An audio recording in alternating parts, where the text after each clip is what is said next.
we're as fucked up as you are. It's like the blind leading the blind. Smitty. Why is there so much pain in the world? So much cruelty. Can you tell me that, Smitty? My name is not Smitty. You have a choice. Throw caution to the wind and your ankles in the air. Or if you've ever listened to anything you've ever said, you'll tell the man adios. So this is what it feels like to be right. I like it. Hello. Hello, all, and welcome back to another rousing episode of Chit Chatting with Molly Claire Goddard. Now, I know I promised a guest already, but listen, I'm doing this all by myself, okay? I don't have a booker. I don't have a producer. I don't have a camera guy, clearly. So here's the deal. Be patient, because I feel like some good things are cooking. Also, too, if you're watching on YouTube, which, you know what? I'm actually kind of digging my natural look today. I'm going very Pam Anderson, no makeup. Listen, it's been a busy couple weeks. So here it is. Fresh and clean. No lashes. Looking a little pale on the top. But oh well. So I'm so excited to be back. I feel like I'm building up the muscle of doing this by myself first, and then you all can be shocked at my journalistic skills with guests later. Maybe, maybe not. I really do want to I do really want to set the bar low, um, just so that nobody's disappointed. But yeah, it's been a great couple weeks, I gotta say. I was out in the Hamptons, went to some polo. That is a wild place to be, I must say. Um, y- Also, can we just say the Hamptons is one stretch of road? That's it. It is like the last helicopter out of Vietnam every day. It's beautiful, stunning, and a one of a kind experience. But that one road is incredibly long. Um, just want to marinate on that.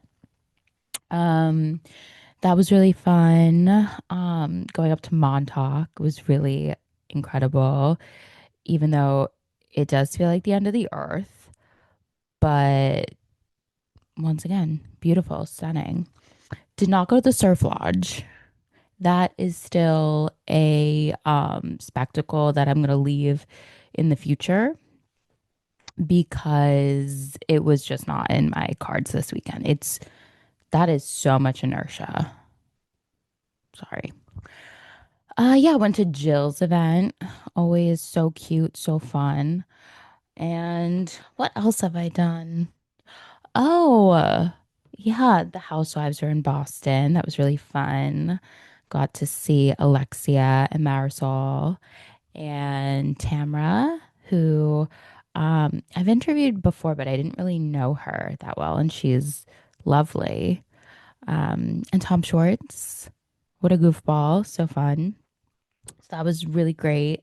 And my lovely friend Antonio, he's so great. Love him. Yeah, but I thought, before we get into the heavy, well, not heavy.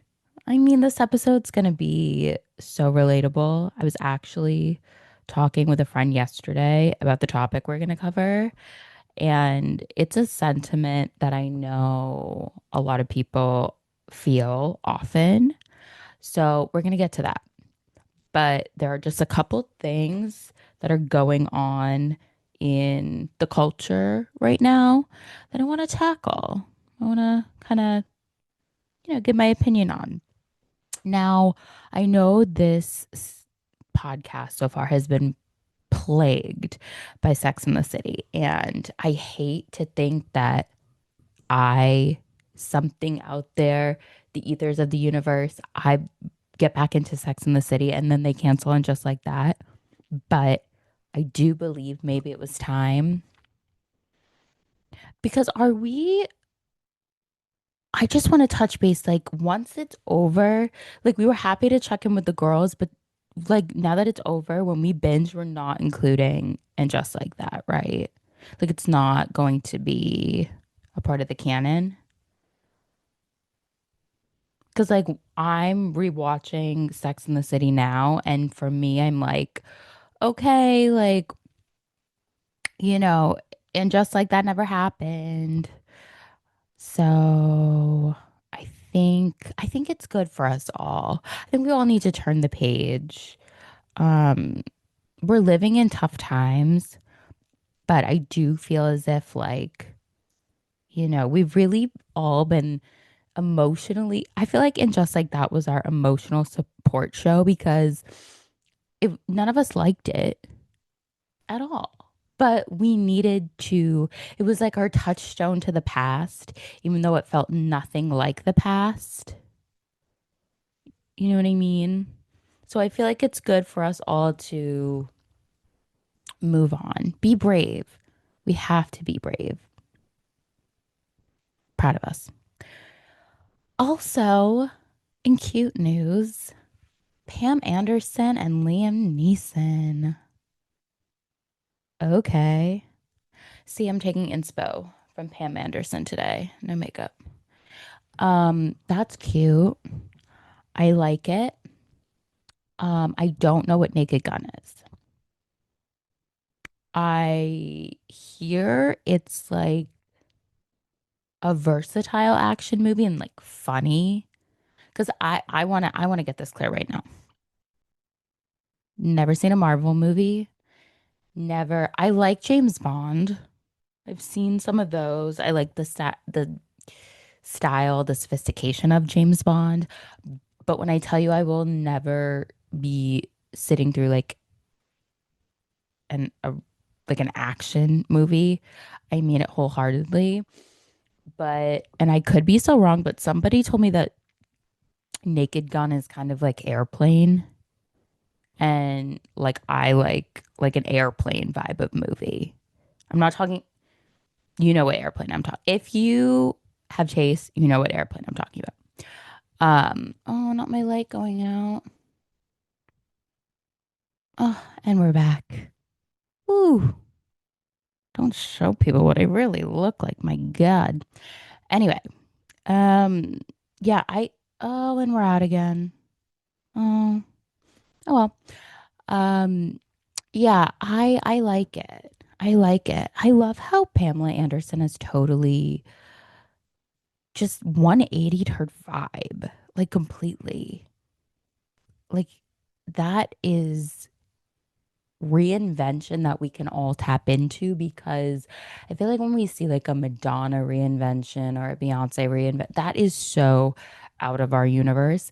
But I do think that we can all look at Pamela Anderson and go, okay, if I want to switch it up, my vibe hard, I can do it. And then you find like a really, Liam Neeson is so hot. He's got a vibe about him. So good for her, good for them, age appropriate. It's good. I feel like it's really good. And maybe I will see that Naked Gun movie. Maybe I will. Okay, I'm gonna think on that. Moving on. Back in theater news, I have a lot to say on this topic. Okay. So, have we all been watching the videos of Jesus Christ Superstar at the Hollywood Bowl? Okay. Okay. So we have. We definitely have. Ugh. This is now the second production of Jesus Christ Superstar that I'm like, why, why is this not? gonna do a Broadway run because I was so obsessed. And honest, I'm sorry, like still that's I think that's still my number one. Um the version with John Legend that they did on NBC a couple years ago. I love that version so much. The way they like did it in this like I guess it wasn't an immersive set, but it was like they were in the armory, this armory in Brooklyn, and they had like an audience. So it felt like a rock concert. Because I do think that's the key to Jesus Christ Superstar is it needs to feel like kind of like an arena. So I feel like that is a huge reason why this Hollywood Bowl production was so good. Like the videos look like and sometimes productions need like my biggest thing is just like you can't just do a show to do a show. There needs to be a reason and a twist. Any revival, it needs to have something drastically different. So I will say Cynthia Erivo, and listen, I'm not a Wicked. I don't like Wicked. Sorry to everybody. I I'm not that girl. Bitch, I'm not that girl. Okay. It's not. I don't like the Broadway version. I don't like the movie version. I'm sorry. Not my thing. God bless. Um, so I wasn't really thinking too much about this production. Um, but I'm like now like a Cynthia Erivo fan because there's something just I don't know. Jesus Christ Superstar also like used to and kind of still does like freak me out. Like if you listen to that overture, go and listen. It is so creepy and like I'm not religious, so I couldn't really understand the story. But now in the light of 2025, I think it has more meaning than ever. And I think like ugh, Adam Lambert as Judas, I was never, never thought twice. Didn't care for his voice and whatever. That he needs to, it's just too bad that this won't, it's like a 3 night only thing. And I think if it did do a Broadway run, they couldn't do it in, I mean, they couldn't do it above 30th Street. Like, I feel like they would have to do like a couple of days at, or maybe like a couple of months at Madison Square Garden, but that's also like really tough. But it would make money. Like that is a really great cast. And who is this Milo guy? The guy who played Peter? What is his name? Oh my God. Wait, getting his name. He is New Fixation. I was like, who is this hot little, oh, what's his name? Milo Mannheim? Ugh. Guys, look up, just go look up the videos and see the guy in the leather vest who plays Peter. He was really doing something for me. Hard. Also, I will just say the costuming was excellent. Really good. Who am I forgetting?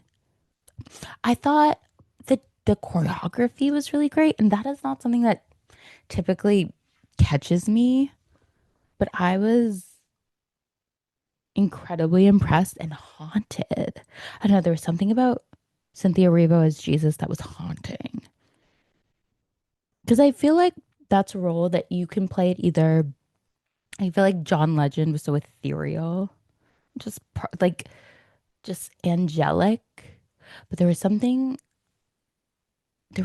about Cynthia Erivo's performance that was haunting. Like think about it. Like I've been thinking about it. I'm like, oh my God.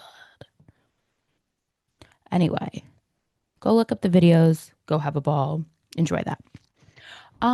Okay. let's see, the reason for the season. Today's topic, I felt like I wanted to talk about something that I felt for a long time. I hear it from my friends. It's something that I've had to confront a little bit in the past couple months. And it's not dramatic. It's just something that I feel like when you have a really big personality, there's just like it can come with so many great things. Like I do feel like if you're not like okay, we all have confidence issues. That's a given. That's sure. But when I tell you like I don't know, from a very young age, I did not really give a fuck about what people thought about me. Of course I do, but on a really large scale, like I never cared about blending in. I never cared about like I always wore the clothes I wanted to wear. I did the whatever shit I wanted to do. Like I didn't do I wasn't like, "Oh, all my friends are playing soccer. Let me do that." Like I was the opposite. And honestly, it's like in my DNA to like relish in doing the opposite of what people expect of me, which can be endearing and can be extremely annoying. Um, but I think the overarching theme here is, you know, am I too much? Like, that is a question that I feel like many of my friends ask themselves. Like, is my personality, who I am, too overbearing for some people? And here's what I think the answer is. Yeah, kinda. Like, I feel like in the past couple months, I've really had to tell myself,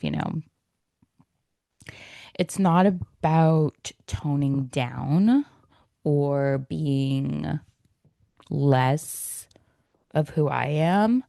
I feel like it's just, uh, kind of stopping and listening more to other people and trying to take some of my attention, like, especially in public.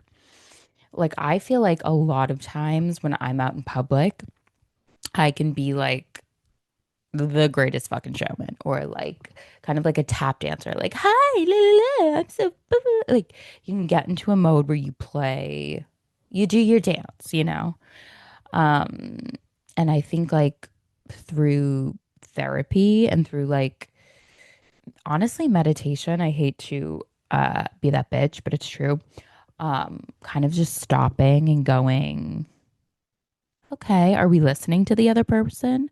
Are we sitting at the table at the restaurant and looking at the people around like, especially like, sorry, you guys, but like, if you're single, you gotta be, as you're talking, being so engaged with your friend or whoever you're with, but then, you know, clocking an eye on the room, looking around, like being present in as many ways that you can be present, I feel like has helped me with that question of, am I too much? Is my personality? Blah, blah, blah. Because quite honestly, I've had times where, I'm like, oh my God, I'm having so much fun. I'm the life of the party. I'm being hilarious. Like I think I am. And then I take it too far and I hurt somebody's feelings, or I don't realize how loud I'm being, and that is like something that I always have to weigh. Like, especially like feedback from friends, not in a bad way, but like it can be so subtle too. Like, I've had a friend say to me, like, yeah, you were really loud. And that to me, I'm like, okay, okay. Time to like turn the dial down. Not on my personality, just on like being present, you know? Because nobody being who you are doesn't mean being fucking obnoxious. I feel like, because I feel like there's so many like self-help things that are like, you're not too much, everyone's too little, and did it, which, okay, that's true. I do believe that that's true in a sense, but then it's also this line of just being like dropping into the present moment and being like, okay, am I listening? Am I, passing off the conversation to other people and not just going, just a question to ask yourself, you know? Um, but I do, on the other hand, I do feel like people who know themselves really well, we are a threat. We are a big threat. And it's one of those things where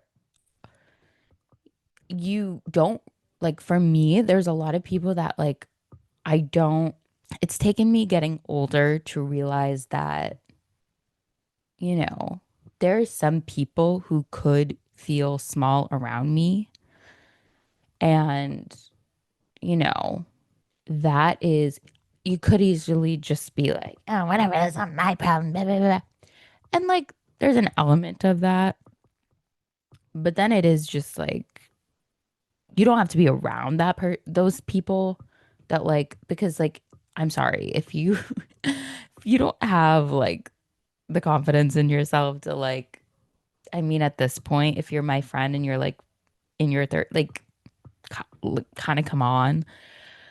Um, and also too, it's like you don't have to be like that confident. You just have to communicate like, yeah, like not feeling it or like whatever. Not, I don't, I don't know. That's just kind of how I feel about it. But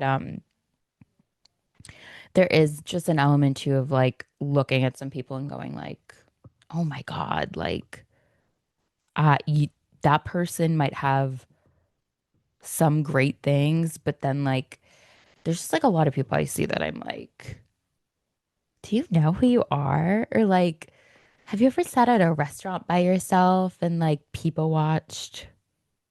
Cause like, I think that's the key to confidence sometimes. If you can bring yourself out to the movies, if you can be okay, this is the other thing too. If you can walk into a room full of people you don't know and just kind of swim in it and like love it and hold your own, I feel like that's a skill that's getting lost. Like, people are so in their shell of like, oh, I just want to stay home and I don't want to be around big groups of people, like whatever. And okay, fine. But I feel like we've given people so many like, I think I think it goes back, and I hate when people say this, but I do think it goes back to the pandemic of like, we were inside and da da da da da. And here's the thing. I'm a Cancer. I love being home. I love nothing more than being in the bed, watching a show, and having a glass of wine. Okay. But also, it does get to a point where it's like, mm, are we growing? Are we evolving? Are we seeing new things in life? Are we meeting new people? You know what I mean?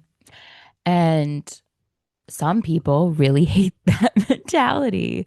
Some people just really don't like when people are extroverts. It pisses them off. And that's okay.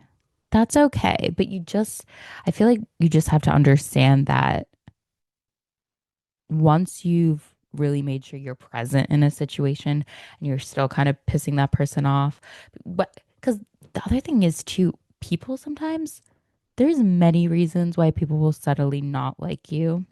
I think if you're like someone like me who's very like always challenging people, uh, I think it's like people can think my taste is ostentatious.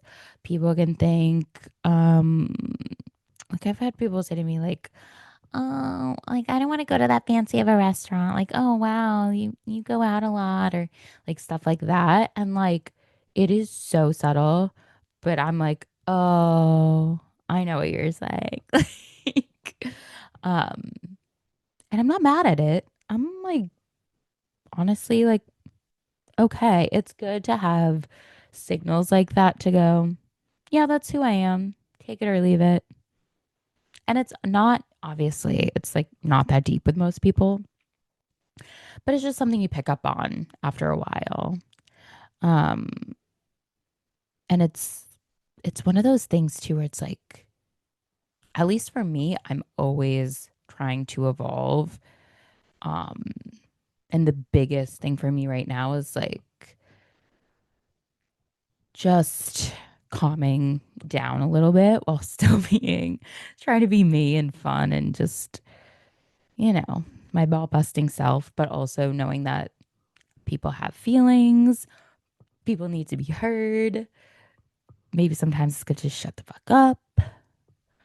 So, yeah, just a little food for thought because I was having a conversation. I've had this conversation with so many people that I know who are very just who they are, um, which are kind of the people, I mean, especially now, the people I gravitate toward, um, where it's just like this constant evaluation in our heads of like, am I making people uncomfortable?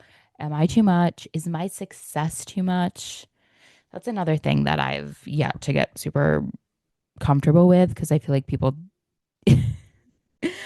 I love when people don't know what my career is because I'm like, yeah, I'm not a doctor or a nurse or a lawyer or a teacher or I'm something else. And they're like, huh. Other people, they think it's so cool. I'm like, huh. Like you kind of don't know what to say. Um, but anyway, okay, guys, I'll park it here for this week. We'll keep it short. We'll keep it cute. But I just really wanted to uh, just leave my thoughts on the issue because, especially too on social media, I think it's interesting. Um, I don't really give like people are so curated with their what they post and stuff. I'm clearly not. Like if I love something, I'm posting about it. I don't really give a so I encourage people to be more like that. Um, I know it's one of those things where it's like, oh, but your job and sure, obviously, be so cautious socially, just compassionately. But when it comes to being like, oh, I like this photo of me. It's not the best photo of me, but I look like I'm having fun and I want to share this memory, have this memory. Because Instagram, people talk about how bad it is, but it's also just like your journal. I love like looking back and be like, oh my God, last summer was so fun. Or I love when I went on this trip. So if I want to post something that's not perfect, like I'm gonna fucking post it. I don't care. I also don't care if it's obnoxious and people are like, oh, all you do is go to events. And I'm like, yeah, because my life is fucking fabulous. So I'm gonna share it. Sorry. Um, yeah. But anyway, those are the thoughts of the week. So I'll leave you with that and we'll see what next week brings. I have some things in the works, but like I said, I'm just gonna keep teasing it and one day um it'll be like a fun little shocker to everybody. See who comes on. All right, guys, have a fabulous week. I'll see ya on the flip. Bye.